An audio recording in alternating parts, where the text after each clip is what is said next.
ಎಲ್ಲರಿಗೂ ನಮಸ್ತೆ. ನನ್ನ ಹೆಸರು Mamata, reiki master, tarot reader, akashic reader. ಇವತ್ತು ಸಂಖ್ಯಾಶಾಸ್ತ್ರದಲ್ಲಿ ನ್ಯೂಮರಾಲಜಿ ಪ್ರಕಾರ ಟಿ ಅನ್ನೋ ಅಕ್ಷರಕ್ಕೆ ಆ ವ್ಯಕ್ತಿತ್ವ ಗುಣಗಳು ಅವರು ಹೇಗಿರುತ್ತಾರೆ ಏನು ಅಂತ ನೋಡೋಣ ಬನ್ನಿ. ಅವರ ವ್ಯಕ್ತಿತ್ವ ಗುಣಗಳು ಸಮಾಧಾನ ಮತ್ತು ಶಾಂತಿ. ಇವರಲ್ಲಿ ತುಂಬಾ ಶಾಂತಿ ಸ್ವಭಾವದವರು ಅಂತ ಹೇಳ್ಬೋದು. ಪರಿಸ್ಥಿತಿಗಳನ್ನು ತಾಳ್ಮೆಯಿಂದ ನಿಭಾಯಿಸ್ತಾರೆ ಅಂತ ಹೇಳಬಹುದು. ಭಾವನಾತ್ಮಕವಾಗಿ ಹೇಳಬೇಕು ಅಂದರೆ ಇವರು ಹೃದಯವಂತರು. ಯಾರಾದರೂ ನೋವು ಅಂತ ಹೇಳಿದ ತಕ್ಷಣ ಇವರು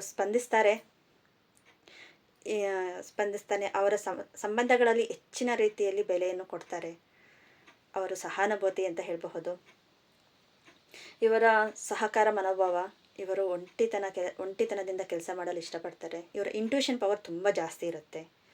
ಏನೋ ಹುಡುಕ್ತಾನೆ ಇರ್ತಾರೆ ಜೀವನದಲ್ಲಿ, ಲೈಫಲ್ಲಿ ತುಂಬ ಹುಡುಕ್ತಾನೆ ಇರ್ತಾರೆ. ಇವರು ಉತ್ತಮ ಸಾಧಕರು. ಇನ್ನು ಇವರ ಬಲ ಅಂಶಗಳು ಏನು ಅಂದರೆ ಬಲವಾದ ಅಂಶಗಳು ಅಂದರೆ ಶಿಸ್ತು. ಇವರು ತಮ್ಮ ಕೆಲಸದಲ್ಲಿ ಶಿಸ್ತು ಅಳವಡಿಸ್ಕೊಳ್ತಾರೆ. ತುಂಬ ಶಿಸ್ತಿನಿಂದ ಕೆಲಸ ಮಾಡಲು ಇಷ್ಟಪಡ್ತಾರೆ. ಸಹಾಯ ಹಸ್ತ. ಯಾರಿಗಾದ್ರೂ ಕಷ್ಟ ಅಂದಿದ ತಕ್ಷಣ ಅವರು ಮನಸ್ಸು ಬೇಗನೆ ಕರಗುತ್ತೆ ಅಂತ ಹೇಳಬಹುದು. ಆಧ್ಯಾತ್ಮಿಕ ಚಿಂತರು. ಇವರಿಗೆ ಆಧ್ಯಾತ್ಮಿಕ ಅಥವಾ ಜೀವನದ ಆಳವಾದ ಅರ್ಥಗಳನ್ನು ಬಗ್ಗೆ ಆಸಕ್ತಿ ಇರುತ್ತದೆ.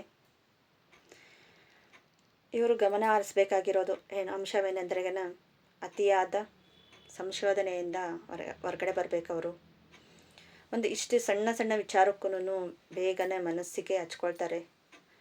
ಸೆಲ್ಫ್ಲೆಸ್ ಅಂತ ಹೇಳ್ಬೋದು. ತುಂಬ ಹಚ್ಕೊಳ್ತಾರೆ. ಮತ್ತು ಬೇರೆದರಲ್ಲಿ ತುಂಬಾ ನಿರ್ಧಾರಗಳನ್ನು ತೆಗೆದುಕೊಳ್ಳಲ್ಲ, ವಿಳಂಬ ಮಾಡ್ತಾರೆ. ಕೆಲಸಗಳಲ್ಲಿರಬಹುದು, ಕೆಲಸದಲ್ಲಿ ನೆಕ್ಸ್ಟ್ ಮನೆ ಕಟ್ಟೋದು ಇಲ್ಲ ಬಿಸ್ನೆಸ್ ಮಾಡೋದು, ಅದರಲ್ಲಿ ಜಾಸ್ತಿ ವಿಳಂಬ ಮಾಡ್ತಾರೆ. ಅಲ್ಲಿ ಸ್ವಲ್ಪ ಅವರು ಚೇಂಜ್ ಮಾಡ್ಕೋಬೇಕು. ಇವರು ಗೋಪಥ್ಯವನ್ನು ಹೆಚ್ಚಿನ ರೀತಿಯಲ್ಲಿ ಮನಸ್ಸಿನಲ್ಲೇ ಇಟ್ಕೊಳ್ತಾರೆ. ಬೇಗ ಹೇಳ್ಕೊಳ್ಳಲ್ಲ. ಮನಸ್ಸಿನಲ್ಲೇ ವಿಚಾರಗಳನ್ನು ಅಲ್ಲೇ ಆಳವಾಗಿ ಯೋಚನೆ ಮಾಡ್ತಾ ಇರ್ತಾರೆ. ನಿಗೂಢ ವ್ಯಕ್ತಿ ಅಂತ ಹೇಳಬಹುದು. ಈ ಟಿ ಅಕ್ಷರವರು ತುಂಬ ಪ್ರೀತಿವಂತರು, ಶಾಂತಕರು, ಸಮತೋಲನ ವ್ಯಕ್ತಿ ಅಂತಲೇ ಹೇಳಬಹುದು. ಈ ವ್ಯಕ್ತಿ ತುಂಬ ಶಾಂತತೆಯಿಂದನೇ ಇರ್ತಾರೆ.